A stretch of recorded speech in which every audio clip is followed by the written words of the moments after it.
एक औरत, दो औरतें, अपने अपने दोनों के पास एक एक बच्चा था और एक एक बच्चा दोनों लेकर निकली। उनका गुजर एक जंगल से हो रहा था। दोनों औरतें जंगल में थोड़ा आराम करने लगी। जंगल में एक भेड़िया आया, बुखारी शरीफ की हदीस है। एक भेड़िया आया और उस भेड़िए ने एक औरत के बच्चे को, छोटी बड़ी औरत जो थी, एक छोटी थी एक बड़ी थी, बड़ी औरत का बच्चा भेड़िए ने मुंह में दबाया, ले गया और फाड़ के खा गया। यानी बड़ी औरत के बच्चे को भेड़िया खा गया। बुखारी शरीफ की हदीस। सुनिए, मंजर देखिए। लेकिन बड़ी औरत ने जब देखा कि मेरा बच्चा तो मर गया, इस इलाके में किसी को क्या मालूम कि कौन किसका बेटा है। जब लोग आए तो उस औरत ने फौरन, बड़ी औरत ने फौरन कह दिया, ये छोटी औरत के गोद में जो बच्चा वो मेरा बच्चा है, इसका बच्चा भेड़िया खा गया, ये तो मेरा बेटा है। मामला बढ़ गया। छोटी औरत कहती है मेरा बेटा, बड़ी औरत कहती है मेरा बेटा। छोटी कहती है इसका बेटा तो भेड़िया खा गया, बड़ी कह रही इसका बेटा भेड़िया खा गया। उस जमाने में डीएनए टेस्ट नहीं होता था कि मालूम कर लिया जाए माँ का खून और बच्चे का खून मिलाकर। मेरे भाइयों, ये मुकदमा हजरत दाऊद अलैहिस्सलाम के पास आता है। दाऊद अलैहिस्सलाम फैसला करते हैं, दोनों की बात सुनते हैं। बड़ी औरत टट टट टट टट बोलने वाली, जबान दराज, और छोटी औरत बेचारी कम बोल पाती है। ऐसे समझो जैसे एक मोदी और एक मनमोहन। मोदी बेचारे रुकते ही नहीं हैं, बोलते चले जाते हैं, और मनमोहन सिंह बेचारे बोलते ही नहीं हैं। तो ये हालत है। एक बार आपको मालूम है, सऊदी अरब में गए थे मोदी जी, तो सऊदिया का बादशाह ऐसे करके दूरबीन से कुछ देख रहा था। तो लोगों ने पूछा मोदी जी ने, अरे क्या देख रहे हो वहां? मैं तो यहां खड़ा हूं, मैं तो आ गया हूं, आपके पास खड़ा हूं, उधर क्या देख रहे हो? कहा नहीं, आपको नहीं, आपकी बातों को देख रहा हूं जो आपने फेंकी है, कितनी दूर जा रही हैं, इतनी दूर। ऐसे तो इनका हर जगह। मोदी जी ने वहां की तोप देखी, तोप के बारे में पूछने लगे कितना फेंकती है, इसकी रेंज कितनी है? कहा कितना फेंकती है? वहां के बादशाह ने कहा वल्लाह आपसे कम फेंकती है। नहीं समझ पा रहे हैं ना? समझ गए ना? तो ये इतना इंसल्ट बर्दाश्त करके आया है ये, लेकिन फिर भी नहीं संभल पा रहा बेचारा, फिर भी फेंके जा रहा है, फिर भी फेंके जा रहा है। क्या क्या फेंकता है अल्लाह बेहतर जाने। मेरे भाइयों, राहत इंदौरी ने कहा था, उसको कोई काम आता हो या ना आता हो, झूठ बड़ा शानदार बोलता है, झूठ बड़ा शानदार बोलता है। ऐसा शानदार झूठ जो आपको झूठ लगेगा ही नहीं, आपको ऐसा झूठ। ये भी एक कला होती है, ये भी एक कला। इस कला को भी बहुत से लोग सीखने की कोशिश कर रहे हैं। झूठ ऐसा बोलो कि पता भी न चले कि, और झूठ भी हो, पता भी न चले। जैसे मौलाना जर्जीस को पुलिस ढूंढते हुए यहाँ आ जाए, स्टेज पर यहाँ मिल जाए, और वो मुझे पहचानती ना हो, मुझे पहचानती ना, और मुझसे ही पूछ रही हो, मौलाना जर्जीस को देखा, मौलाना जर्जीस को देखा। जर्जीस साहब स्टेज से नीचे कूद गए, स्टेज से नीचे कूद गए। हाँ, क्या पूछ रहे थे? पुलिस वाले से पूछने लगे, क्या पूछ रहे थे? अरे मैं पूछ रहा हूं मौलाना जर्जीस को देखा? अभी तो यहीं थे स्टेज पर, अभी तो यहीं देखा था, अभी यहीं थे, स्टेज पर थे बस। अब पुलिस वालों ने, अभी स्टेज पर थे, तब कहां चला गया? झूठ, पकड़ पकड़ पकड़। देखा जाए तो ये झूठ है, लेकिन झूठ ऐसा है कि पता नहीं चला। अभी तो स्टेज पे थे, हकीकत में अभी स्टेज पे थे, अब कूद गए, स्टेज पे नहीं है। पुलिस वालों ने पूछा कहां थे? वो मौलाना जर्जीस को देखा। जर्जीस से ही पूछ रहा, जर्जीस को देखा? जर्जीस साहब कह रहे नहीं, अभी तो यही थे। जर्जीस साहब ने कहा अभी तो यही थे, 2 कदम हट गए हम इधर, 2 कदम हट गए। जी क्या? जर्जीस को देखा? अभी तो यही थे। देखा जाए तो ये सच है, अभी तो यहां थे, लेकिन कुरान क्या कहता है? ये झूठ है। या अय्युहल्लज़ीना आमनु तक़ुल्लाह वक़ूलू क़ौलन सदीदा। ईमान वालो, अल्लाह से डरो और हमेशा सही दुरुस्त बात को बोलो। दुरुस्त किसको कहते हैं? दुरुस्त, दुरुस्त का मतलब सीधी होनी चाहिए, ऐसी वैसी नहीं। तीर निकालते हो ना, तीर, कमान से जो तीर छोड़ते हो तो सीधा जाता है, और जहां मारते हो वहीं लगता है, इधर उधर नहीं होता है वो तीर, जहां मारते हो वहीं लगता है। इसको कहते हैं सदीद, तस्दीद से बना, तस्दीदुस सहम। तीर जब कमान से निकलता है, जैसे तीर इधर उधर नहीं होता है। तुम जब भी किसी से बोलो तो इधर उधर की बात नहीं हो, बिल्कुल सीधी मुद्दे की बात हो, मुद्दे की बात, बिल्कुल मुद्दे की बात होनी चाहिए। जैसे मुझे किसी को बताना नहीं कि मैं कहां था, और झूठ भी नहीं बोलना चाहता हूं। आपने पूछा जर्जीस साहब आप कहां थे? मैंने कह दिया जमीन के ऊपर, आसमान के नीचे। देख रहे हैं आप? अब मैं जहां भी था दुनिया के किसी कोने में, तो जमीन के ऊपर ही रहूंगा और आसमान के नीचे, लेकिन ये झूठ है। आप सोच रहे हैं सच नहीं, सच नहीं, झूठ है, क्योंकि पूछने वाला ये नहीं पूछ रहा है। पूछने वाला ये जानना चाहता है आप किस शहर में थे, किस गांव में थे, किस मोहल्ले में थे, ये पूछना चाह रहा है। और आप कह रहे हैं जमीन के ऊपर आसमान के नीचे।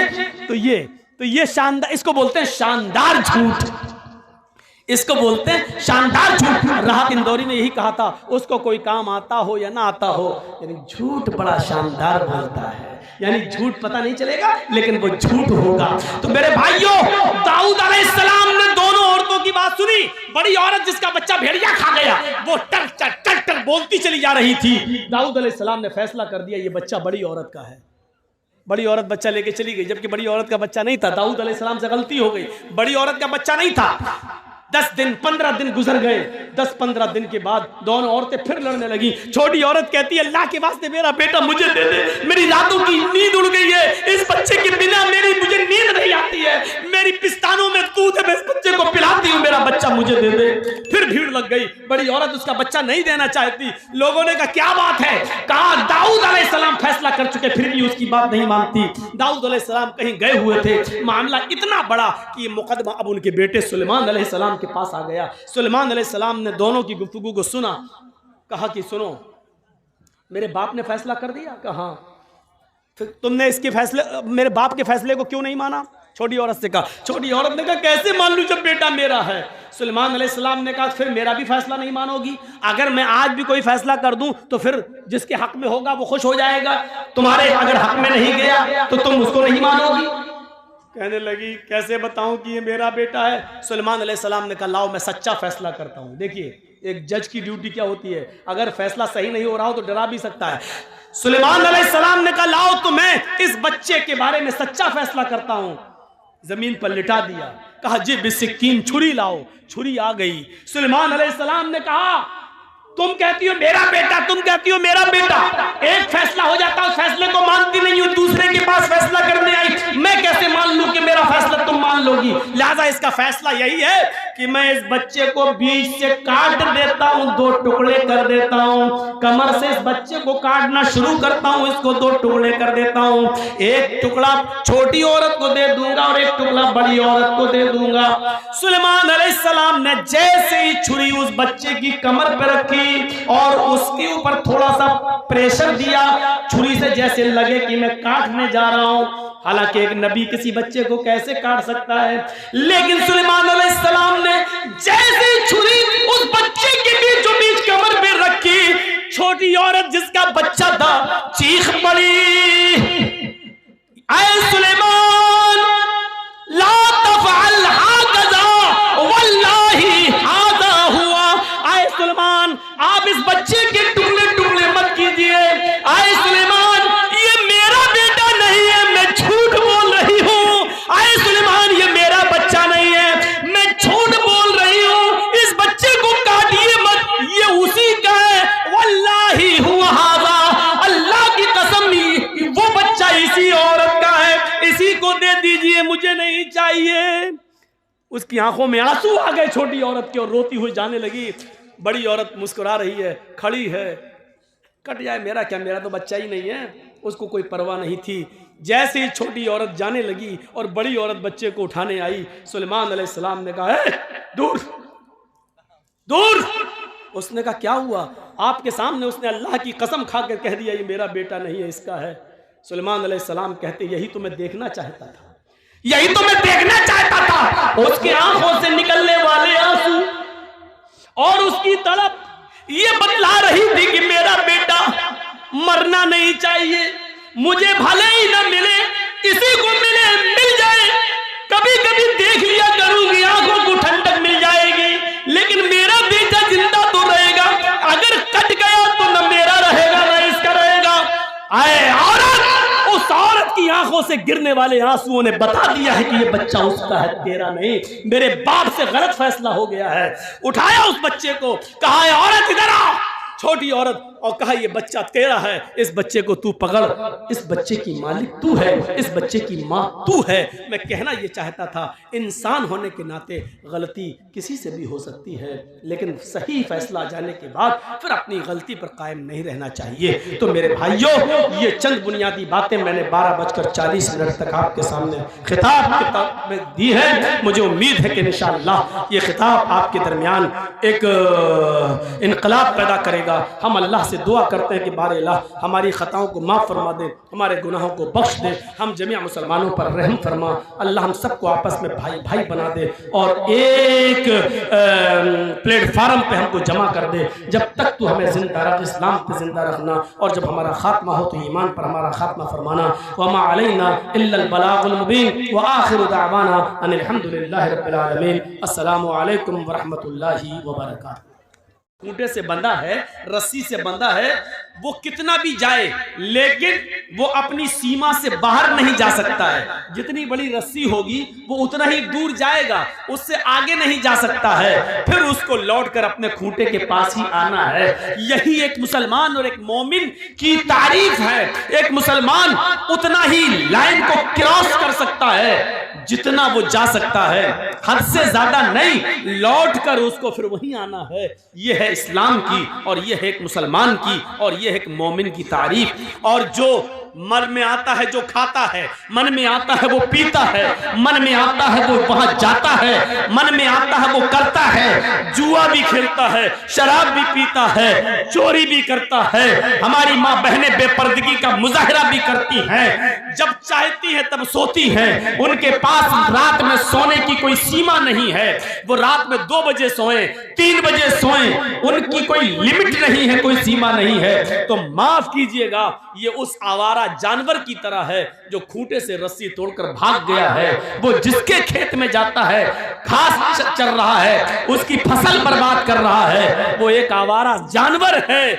और वो ऐसा जानवर है कि जिसके नाक में नकेल नहीं है, उसको कोई भी पकड़ सकता है, उसकी कोई भी चोरी कर सकता है, उसको कोई भी खा सकता है, उसको कोई भी काट सकता है, क्योंकि वो आवारा है और अपने मालिक से भागा हुआ है। तो मेरे भाइयों, जिस तरीके से मालिक से भागा हुआ जानवर महफूज नहीं है, उसी तरीके से शरीयत के बाहर जिंदगी गुजारने वाला मुसलमान महफूज नहीं है। इसी को अल्लाह के रसूल ने कहा था, यूशिकुल उममु अन तदा अलैकुम कमा तदाल अकलतु अला क़िसतिहा। एक जमाना तुम्हारे ऊपर ऐसा आ जाएगा कि सब जिस तरीके से भूखे लोग दस्तरखान पर टूट पड़ते हैं, भूखे लोगों को जहां खाना मिलता है वहीं टूट पड़ते हैं, ऐसी दुनिया की सारी कौमें तुम्हारे ऊपर टूट पड़ेंगी। दुनिया की सारी कौमें तुम्हारे ऊपर टूट पड़ेंगी। जिस तरह भूखे दस्तरखान पर, प्यालों पर टूट पड़ते हैं, उसी तरीके से दुनिया की सारी कौमें तुम्हारे ऊपर टूट पड़ेंगी। आज वो जमाना हम अपनी आंखों से देख रहे हैं। मुसलमान कहीं भी महफूज नहीं है। दुनिया के किसी चप्पे में चले जाइए आप, मुसलमान महफूज नहीं है। वो फिलिस्तीन जो अरबों के अंडर में था, आज वो फिलिस्तीन यहूदियों के कब्जे में है। फिलिस्तीन, इजराइल फिलिस्तीन के कब्जे में है। वो बैतुल मुकद्दस जिस पर हमने 800 साल जो हमारे दायरे में रही, जो हमारे कंट्रोल में रही, हमारी नाइत्तिफाकी बढ़ी, जब हमारे दरमियान, जब हमारे बीच में फिरकाबंदी हुई, तू हनफी, तू शाफई, तू बरेलवी, तू शिया, तेरे पीछे मेरी नमाज नहीं, मेरे पीछे तेरी नमाज नहीं, जब ये सारी बातें हमारे दरमियान आई तो बैतुल मुकद्दस आज यहूदियों के कब्जे में चला गया। हमारे अंदर मेजॉरिटी नहीं है, हमारे अंदर इत्तिफाक नहीं है, हमारे अंदर इत्तिहाद नहीं है, हमारे अंदर एकजुटता नहीं है, हमारे अंदर फिरकों में बटे होने की लालसा जागी हुई है। हम एक दूसरे को गाली दे रहे हैं, हम एक दूसरे के पीछे पड़े हुए हैं। मेरे भाइयों, ये चीज हमें दूर कर देती है। शरीयत की नकेल अपने अंदर डालिए, शरीयत की नकेल अपने अंदर डालिए। कुरान ने क्या कहा, या अय्युहल्लज़ीना आमनु दुखुलू फिस्सिल्मि काफ़ा, ऐ ईमानो वालो, ऐ मुसलमानों, तुम इस्लाम के अंदर पूरे के पूरे दाखिल हो जाओ, पूरे के पूरे दाखिल हो जाओ। क्या कोई कह सकता है कि हम पूरे के पूरे इस्लाम में दाखिल हैं? एक आदमी उठा 10 बजे सो के उठ रहा है, फजर की नमाज उसने नहीं पढ़ी, जोहर की नमाज पढ़ाया, मगरिब की नमाज पढ़ाया, असर की नमाज पढ़ाया, इशा की नमाज में फिर हिम्मत नहीं हुई, सर्दी की रातें, फिर जाके सो गया। क्या 3 वक्त की नमाजें पढ़कर हम बिस्तर पे सो जाते हैं और अपने आप को हम मुसलमान समझते हैं? अल्लाह ने और उसके रसूल ने हम पर फर्ज की है 5 वक्त की नमाज। कोई आदमी 2 वक्त की नमाज को अहमियत नहीं देता, फजर में सो जाता है, इशा में सो जाता है और 3 वक्त की नमाज पढ़ लेता है। मेरे भाइयों, ये आदमी डबल गुनाहगार है। कभी आपने सोचा है क्यों इस आदमी को डबल गुनाह क्यों पड़ेगा? आप ही बताइए।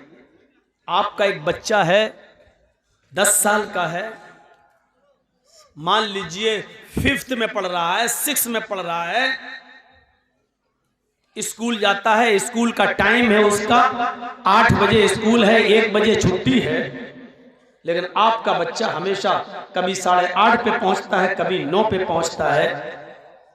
1-2 मर्तबा वहां का स्टाफ, वहां के टीचर वार्निंग देंगे, आज लेट कैसे आए हो, सब देर हो गई, 1-2 बार छोड़ देंगे, लेकिन बार बार जब आपका बच्चा 2-3 बार लेट पहुंचेगा तो उसको पनिशमेंट भी मिलेगा, कभी उसको मारा भी जाएगा। आज देर से क्यों आए हो, 2-3 बार मार के छोड़ दिया जाएगा, लेकिन जब वो अपनी आदत बना लेगा और वो बराबर लेट जाएगा तो फिर उसको स्कूल का मैनेजमेंट उसको स्कूल से निकाल देगा। क्यों? और एक वो बच्चा है जो स्कूल जाता ही नहीं है, ना उसको मारा जाता है ना निकाला जाता है। क्यों? वो तो जा ही नहीं रहा है, वो तो जा ही नहीं रहा है, ना उसको मारा जा रहा है ना निकाला जा रहा है। क्यों? वो तो जा ही नहीं रहा, तो उसको क्यों मारेंगे? लेकिन जब आपका बच्चा स्कूल जाता है तो उसको कभी मारा भी जाता है और बाद में निकाला भी जाता है, यानी उसको डबल सजा। एक तो ये कि पिटाई भी लगी, दूसरी ये कि उसने आदत बना ली तो उसको निकाला।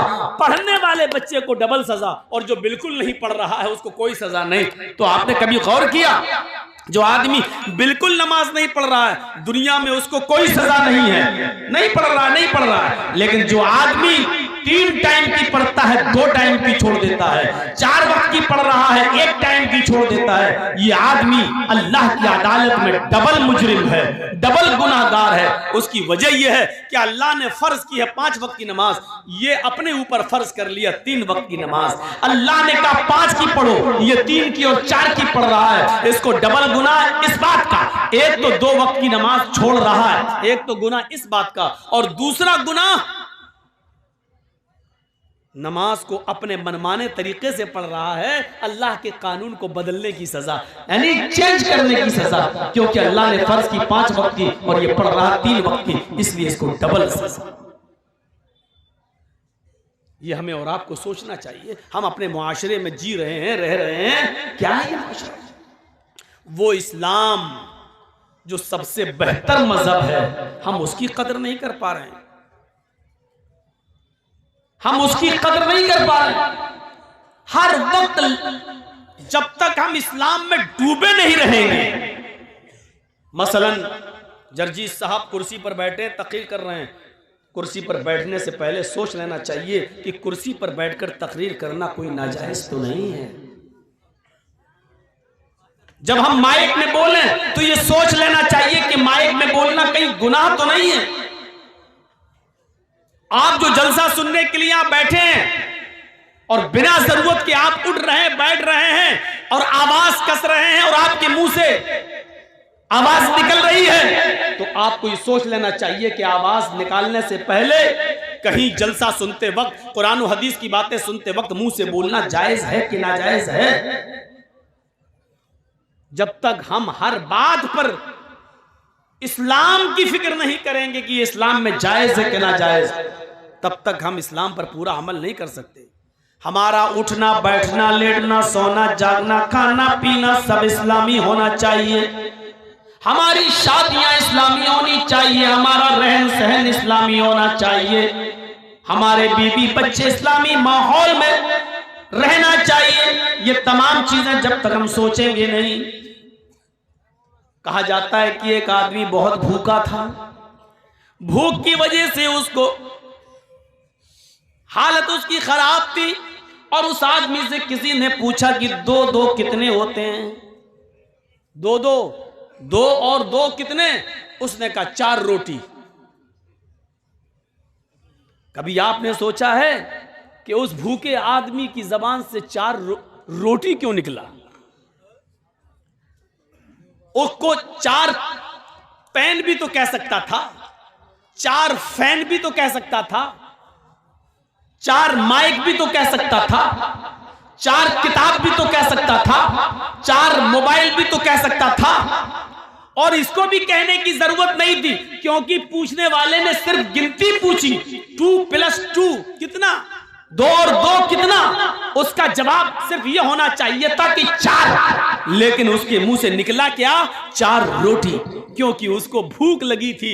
उसका दिमाग सिर्फ रोटी की तरफ लगा हुआ था, उसका जहन सिर्फ खाने की तरफ लगा हुआ था। इसलिए सवाल ना समझते हुए भी उसने जवाब में रोटी कह दिया। इससे क्या पता चलता है? इससे पता यह चलता है कि जिसका दिमाग जिस चीज में लगा हुआ है उससे वही चीज नमूदार होती है, जाहिर होती है। हमारा उठना, हमारा बैठना, हमारा दिमाग इसी में लगना चाहिए। हमारा उठना इस्लामी है या नहीं, हमारा बैठना इस्लामी है या नहीं, हमारा खाना इस्लामी है या नहीं, हमारा पीना इस्लामी है या नहीं, हमारा चलना इस्लामी है या नहीं, हम अपनी बेटी की जो शादी कर रहे हैं वो इस्लामी है या नहीं। जब तक हमारी सोच, हमारा दिमाग, हमारा माइंड जब तक पूरा का पूरा इस्लाम की तरफ नहीं लगेगा, हम इस्लाम के ऊपर पूरे के पूरे अमल नहीं कर सकते और इस्लाम के अंदर पूरे के पूरे हम दाखिल नहीं हो सकते हैं। कुरान कहता है, या अय्युहल्लज़ीना आमनू उदखुलू फिस्सिल्मि काफ़ा, आई ईमानो वालो तुम इस्लाम के अंदर पूरे के पूरे दाखिल हो जाओ। इस्लाम के अंदर इसलिए दाखिल हो जाओ क्योंकि इस्लाम सबसे बेहतर मजहब है। दूसरे मजहबों को क्रिटिसाइज नहीं करना चाहिए, उन पर तनकीद नहीं करना चाहिए। हर आदमी अपने अपने मजहब पर अमल करने के लिए आज़ाद है और हर आदमी को अपने मजहब को सबसे अच्छा कहने का भी अधिकार है। वो जिस मजहब पर अमल कर रहा है वो कह सकता है कि हमारा मजहब सबसे अच्छा है। हम मुसलमान हैं, हम कह सकते हैं कि हमारा मजहब सबसे अच्छा है। कुरान इस बात की गवाही देता है, इन्नद्दीन इंदल्लाहिल इस्लाम, अल्लाह की दृष्टि में, अल्लाह की नजर में सबसे बेहतर अगर कोई मजहब है, सबसे बेहतर अगर कोई दीन है तो वो इस्लाम है। सबसे बेहतर और बेहतर चीज की कुर्बानी कोई नहीं देता है। बेहतर चीज के लिए कुर्बानी दी जाती है, उसकी कुर्बानी कोई नहीं देता है। अभी सिर्फ आयतें सुन लो, मिसालें मैं बाद में देता हूं। सबसे पहला क्या बताया? इस्लाम सबसे बेहतर मजहब है। क्यों बेहतर है? क्योंकि ये कंप्लीट है, मुकम्मल है। दुनिया में कोई दूसरा मजहब कंप्लीट नहीं है। आप ईसाई मजहब उठा लो, ईसा अलैहिस्सलातो वस्सलाम की जिंदगी के सिर्फ 3 साल के हालात मालूम हैं। खुद ईसाइयों को 3 साल के हालात, बाइबल अगर आप पढ़ेंगे तो 3 साल से ज्यादा ईसा अलैहिस्सलाम के हालात नहीं मिलेंगे बाइबल में भी, सिर्फ 3 साल की। तो 3 साल की जिंदगी किसी की आइडियल नहीं हो सकती है पूरी जिंदगी के लिए। ईसाइयों से पूछो कि वो शादी कैसे करेंगे, उनको नहीं मालूम। क्यों भाई? जिसको जाना है या तो चला जाए और जिसको बैठना है वो बैठ जाए। सामने से हम नहीं उठने देंगे, पीछे से जाइए आप। मेरे सामने आप लेफ्ट राइट मत कीजिए। आपको इजाजत है, पूरी परमिशन है, जिसको जाना हो जाए। लेकिन जब मैं बोलने लगूं तब नहीं। अभी जाओ, कोई फर्ज थोड़ी है, जलसा सुनना कोई फर्ज नहीं है। अब जब कराए हो इतना चंदा वंदा खर्च करके, इतना पैसा खर्च करके, तो थोड़ा सा सुन लीजिए। अभी आपको कुछ अच्छी बातें भी आपके सामने आ रही हैं, ये सब अच्छी बातें हैं, लेकिन मजीद जो चीज आपको ज्यादा मुतासिर करेगी, तो मेरे भाइयों सुनिए, ईसाइयों के पास नहीं है। अगर उनसे पूछो कि शादी कैसे होती है, उनको नहीं मालूम। क्यों? क्योंकि ईसा अलैहिस्सलातो वस्सलाम ने शादी नहीं की थी। हमारा कुरान ये कहता है कि ईसा अलैहिस्सलाम को जिंदा आसमान पर उठा लिया गया है और कुर्ब क़यामत वो दोबारा आएंगे। जब वो इस दुनिया में दोबारा आएंगे तो शादी करेंगे और फिर उनकी बीवी और के साथ बच्चे भी होंगे। यानी अभी उनकी शादी नहीं हुई, तो जिस नबी ने शादी न की हो उसकी कौम को कैसे मालूम कि शादी कैसे होती है। ईसा अलैहिस्सलाम ने शादी का कोई तरीका भी नहीं बताया। पूरी रामायण पढ़ जाइए आप,